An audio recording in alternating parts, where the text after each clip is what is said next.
బంగ్లా భగ్గుమంటోంది. భారత్ మీద రగిలిపోతోంది. ఇలాంటి పరిణామాల మధ్య బంగ్లాదేశ్ మాజీ ప్రధాని ఖాలిదా జియా కుమారుడు, బంగ్లాదేశ్ నేషనలిస్ట్ పార్టీ తాత్కాలిక చైర్మన్ తారిక్ రెహమాన్ స్వదేశంలో అడుగుపెట్టారు. దాదాపు 17 ఏళ్ల తర్వాత ఢాకా వచ్చారు. అసలు ఎవరి డార్క్ ప్రిన్స్ తారిక్ రెహమాన్? 17 ఏళ్ల పాటు ఎందుకు నిర్బంధంలో ఉన్నాడు? ఇప్పుడు బంగ్లాదేశ్కి ఎందుకు వచ్చాడు? బంగ్లా రాజకీయాలు పూర్తిగా మారబోతున్నాయా? వరుస ఆందోళనలతో భగ్గుమంటున్న బంగ్లా. 17 ఏళ్ల నిర్బంధం తర్వాత బంగ్లాకు తారిక్ రెహమాన్ వచ్చి రావడంతోనే తారిక్ సంచలన స్టేట్మెంట్. ఎవరి తారిక్ రెహమాన్? ఇప్పుడెందుకు వచ్చారు? తారిక్ రాకతో బంగ్లా రాజకీయం మారబోతోందా? తారిక్ రాక భారత్కు ఉపయోగపడే ఛాన్స్ ఉందా? బంగ్లాదేశ్ లో ఇక నుంచి ఏం జరగబోతోంది? బంగ్లాదేశ్ లో కొద్ది రోజులుగా తీవ్ర ఉద్రిక్తతలు చోటు చేసుకుంటున్నాయి. యువ రాజకీయ నేత ఉస్మాన్ హదీ హత్య తర్వాత దేశంలో పరిస్థితులు అదుపు తప్పాయి. హిందువులు లక్ష్యంగా దాడులు జరుగుతున్నాయి. పరిస్థితులు ఇంకా అదుపులోకి రాలేదు.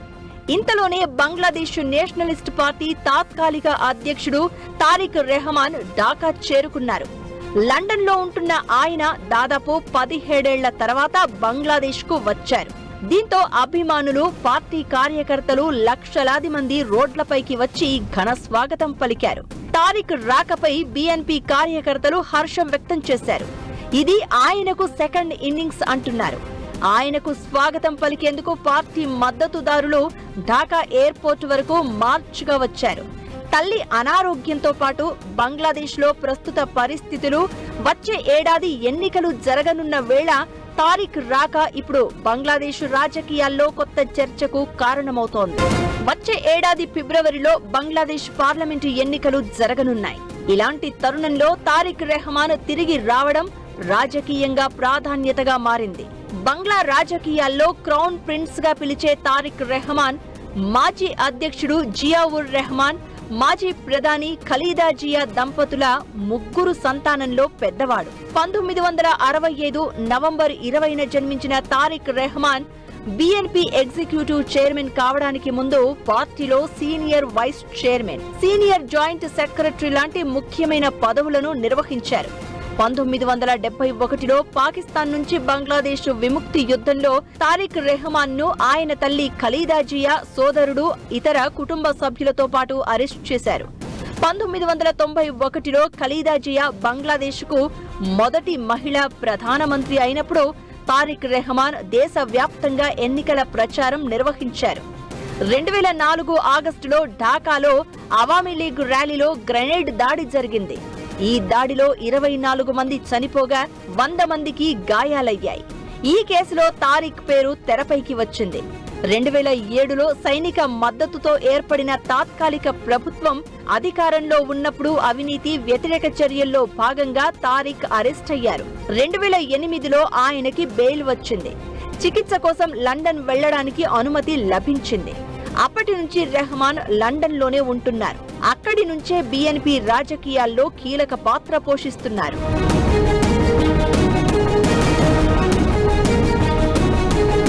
వచ్చే ఏడాది ఫిబ్రవరి 12న బంగ్లాదేశ్ పార్లమెంటు ఎన్నికలు జరగనున్నాయి. దేశంలో కోల్పోయిన రాజకీయ స్థానాన్ని తిరిగి పొందడానికి బీఎన్పీ బలమైన ప్రయత్నం చేస్తున్న సమయంలో రెహమాన్ తిరిగి వస్తున్నారని ఆ పార్టీ నేతలు భావిస్తున్నారు. ఇక ఆ పార్టీ నాయకులు, కార్యకర్తలపై దోపిడీ సహా అనేక క్రిమినల్ కేసులు పెండింగ్ లో ఉన్నాయి. ఇలాంటి తరుణంలో బంగ్లాదేశ్ కు తారిక్ తిరిగి రావడం బీఎన్పీ క్యాడర్లో కొత్త ఉత్సాహాన్ని నింపుతోంది. ఓటర్లకు మంచి సందేశాన్ని కూడా పంపుతుందని భావిస్తున్నారు. వచ్చి రావడంతోనే పార్టీ నేతలను ఉద్దేశించి తారిక్ చేసిన వ్యాఖ్యలు మరింత ఆసక్తి రేపుతున్నాయి. మెరుగైన బంగ్లాదేశ్ ను నిర్మించేందుకు తన వద్ద ప్లాన్ ఉందని, కలిసికట్టుగా దానిని నిర్మించుకుందామని పార్టీ శ్రేణులకు పిలుపునిచ్చారు. అయితే బంగ్లాలో పరిస్థితులను చక్కదిద్దడం తారిక్కు అంత ఈజీ కాదు అనే అభిప్రాయాలు వినిపిస్తున్నాయి. 20 ఏళ్లుగా బంగ్లాదేశ్ కి దూరంగా ఉన్నా కూడా బీఎన్పీ నాయకత్వం, పార్టీ మద్దతుదారులు ఆయనను ఉత్సాహంగా స్వాగతించారు. అయితే తాను ఇప్పుడు నాయకత్వం వహించడానికి సిద్ధంగా ఉన్నాను అని పార్టీ కార్యకర్తలను, నాయకులను ఒప్పించాల్సి ఉంటుంది. ఇది ఎంతవరకు సాధ్యం అనేది ఆసక్తి రేపుతోంది. తారిక్ రాకతో బంగ్లాదేశ్ రాజకీయాల్లో కొత్త ఉత్సాహం కనిపిస్తోంది. హసీనా పార్టీపై నిషేధం విధించిన వేళ బంగ్లా జనాలకు బీఎన్పీ ఆప్షన్ గా కనిపిస్తోంది. దీంతో రాబోయే ఎన్నికల్లో తారిక్ ప్రభావం ఎలా ఉండబోతుందనే చర్చ జరుగుతోంది. మరి తారిక్ రాక భారత్ కు ఉపయోగపడే ఛాన్స్ ఉందా? ఏం జరగబోతోంది? జమాత్ ఏ ఇస్లామీ ఆవిర్భావం, అవామీ లీగ్ నాయకురాలు షేక్ హసీనా దేశం విడిచి వెళ్లడంతో ఎవరికి ఓటు వేయాలో నిర్ణయించుకోలేని ఓటర్లు ఇప్పుడు బీఎన్పీ వైపు మొగ్గు చూపే అవకాశం ఉంది అనే అంచనాలు వినిపిస్తున్నాయి. హసీనా పార్టీపై నిషేధం విధించడంతో రాబోయే ఎన్నికల్లో బీఎన్పీని బలమైన పోటీదారుగా చూస్తున్నా ఆ పార్టీ ఎన్నికలను తేలికగా తీసుకునే అవకాశం లేదు. బీఎన్పీ మాజీ మిత్రపక్షమైన ఇస్లామిస్ట్ పార్టీ జమాతే ఇస్లామీ ప్రభావం కూడా భారీగా పెరిగింది. తమ పార్టీ అవినీతికి వ్యతిరేకమని, సామాజిక సంక్షేమంపై దృష్టి సారించామని జమాత్ ఏ ఇస్లామీ పార్టీ కూడా చెప్పుకుంటోంది. ఇదంతా ఎలా ఉన్నా తారిక్ రెహమాన్ రాకపై భారత్ మాత్రం సానుకూల సంకేతాలు వ్యక్తం చేస్తోంది. ఖలీద్ జియా ప్రధానిగా ఉన్నప్పుడు భారతదేశంతో మంచి సంబంధాలు ఉన్నాయి.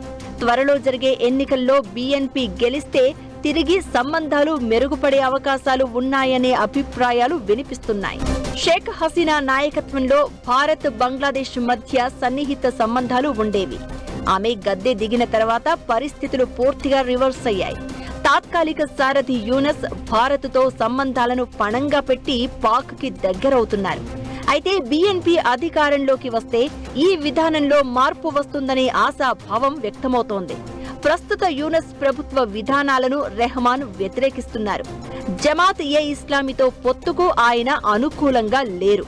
ఈ జమాత్ పాకిస్తాన్ ఐఎస్ఐకు తొత్తుగా వ్యవహరిస్తోందనే ఆందోళన వ్యక్తమవుతోంది. హసీనా హయాంలో దీనిపై నిషేధం ఉండగా ఆమె దేశం వీడిన తర్వాత ఇది మళ్లీ రాజకీయంగా కీలకంగా మారింది. ఢిల్లీ కాదు, రావల్పిండి కాదు, బంగ్లాదేశ్ తర్వాతే ఎవరైనా అని పిలుపునిచ్చిన రెహమాన్ భారత్, పాక్తో సమదూరం పాటించేలా కనిపిస్తోంది. యూనస్ అధికారంలోకి వచ్చిన తర్వాత అతివాద శక్తులు ఉగ్ర రూపం దాల్చాయి. భారత్ మీద విద్వేషాన్ని క్రియేట్ చేస్తున్నాయి. ఇలాంటి టైంలో తారిక్ రాకపై ఆ శక్తులు సంతోషంగా లేవని తెలుస్తోంది. రెహమాన్ పార్టీ గెలిస్తే భారత్కు అంతో ఇంతో ఉపయోగపడే అవకాశాలే కనిపిస్తున్నాయనేది మరికొందరి వాదన.